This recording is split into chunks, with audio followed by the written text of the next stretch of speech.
BBC Three are getting under the skin of racism in 4 powerful documentaries. Reggie Yates, Race Riots USA and KKK, The Fight for White Supremacy, were broadcast at the start of this week.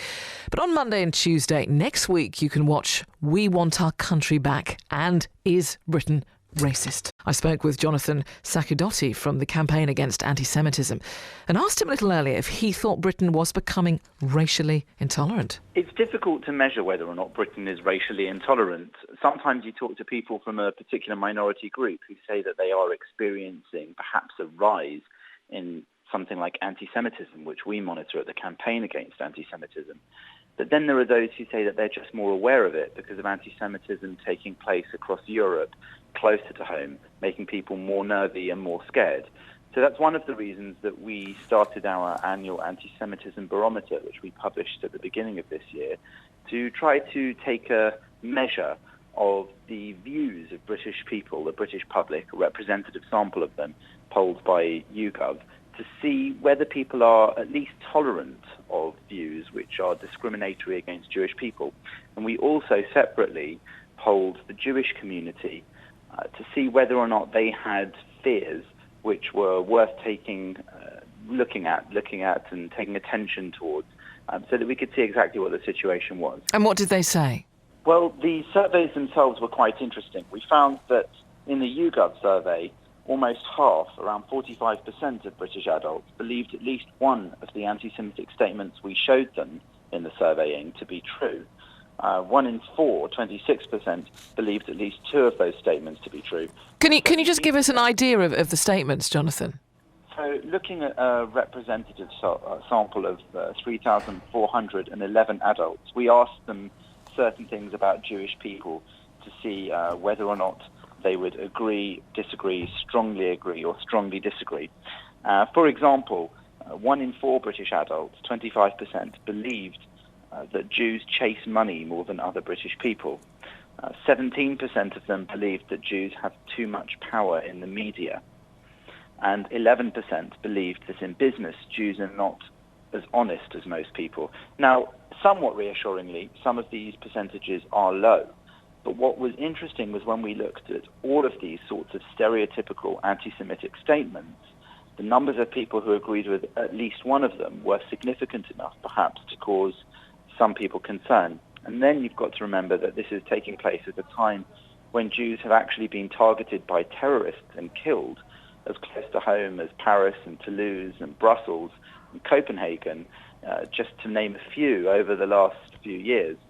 This is something that's meant that Jewish people are sometimes afraid, and particularly at this time of year when there are the Jewish festivals going on, you'll find heightened security measures around synagogues and Jewish places of gathering like community centres.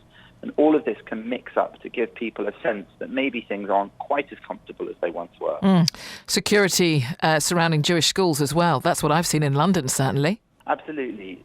Jewish people have become used to the high level of security around schools. Many of the children and the parents almost don't notice the razor wire fences and airport-style security as they drop their kids off.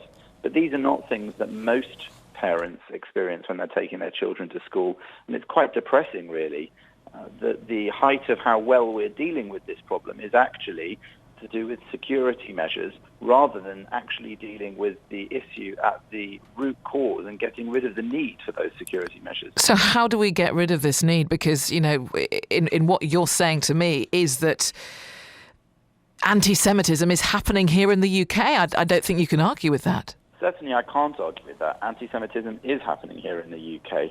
We have a web project called Everyday Anti-Semitism, which is at everyday.antisemitism.uk, which charts actually all sorts of different anti-Semitic events that take place here in the UK and further afield.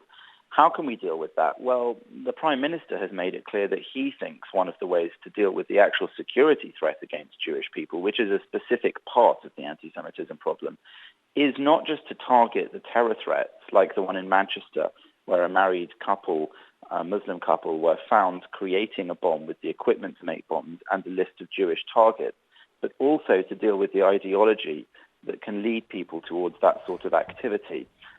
So we've got to be very careful when we talk about targeting ideology, but certainly where ideology crosses over into anti-Semitic conspiracy, as Mr. Cameron mentioned in that speech he gave not that long ago on this topic, we can say that there is something that needs to be done. Anti-Semitism, like all other kinds of racism, is totally unacceptable. And I think the vast majority of British people don't think that it's all right, don't hold those views, and do agree that it's time that we should crack down and have a zero-tolerance policy against that sort of discrimination and punishment and persecution of Jewish people simply because of their religion or their ethnicity.